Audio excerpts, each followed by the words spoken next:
partly, it's that Dylan just won't shut up. Yes, we all know Dylan has an exciting life, the best life. Anyone would kill for a concert promoter father with a Hollywood Hills mansion. But if he doesn't stop talking about traveling this summer with Smash Mouth on their official 2015 tour, I'm seriously going to need to drink bleach. I thought Lisbon was wild, but I'm telling you, Jules, when we hit Amsterdam, that place was off the chain.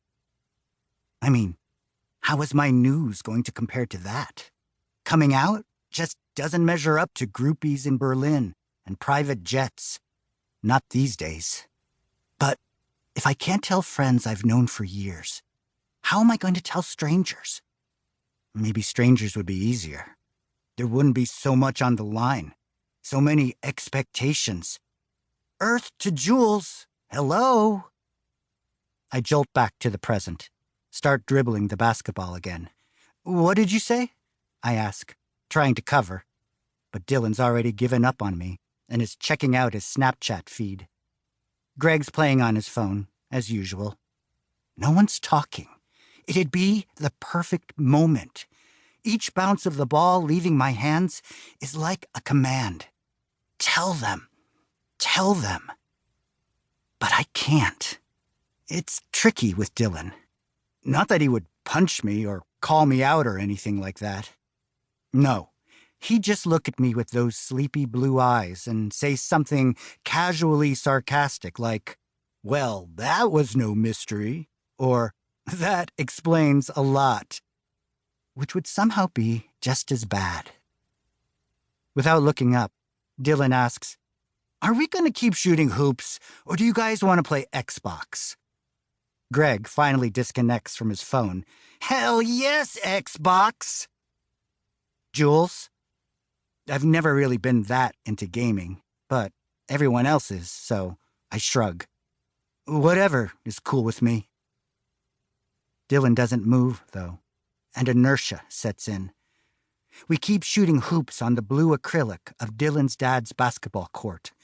Well, I keep shooting hoops.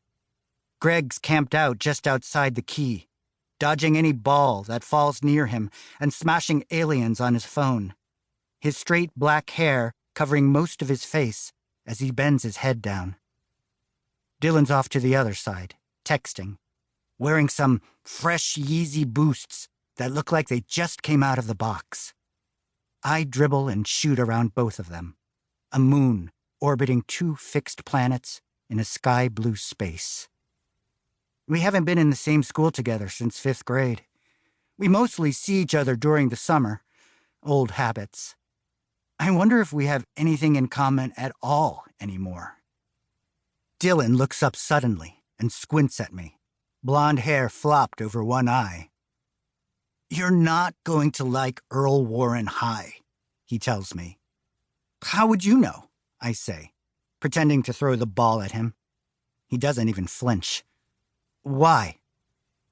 "It's public," Dylan says, as if that explains everything. "And you're not used to that? It's a huge school. And coming in sophomore year, you'll be lost." He says this like he's really concerned, like he didn't spend the whole last year icing me out while he spent time with his new posse at Beckman Prep. Dylan lowers his voice. "And there are gangs there. They're gonna eat you alive." "You don't know that," I say. But really, Dylan's the kind of kid who does know things. He's always picking up adult frequencies, decoding them, and translating the data for the rest of us. "I'll be fine," I say, trying to sound like I mean it. "Look, Greg goes there, and he hasn't been jumped." Dylan smirks. "That's because they're afraid he's going to use karate on them." Greg gives him a fast middle finger without even stopping his game. "Karate's Japanese, dickwad. Get your racial stereotypes right." "What about the gangs?" I ask. Greg shrugs. "I don't know. I don't think so." His head slumps back to his phone. "Yeah, whatever."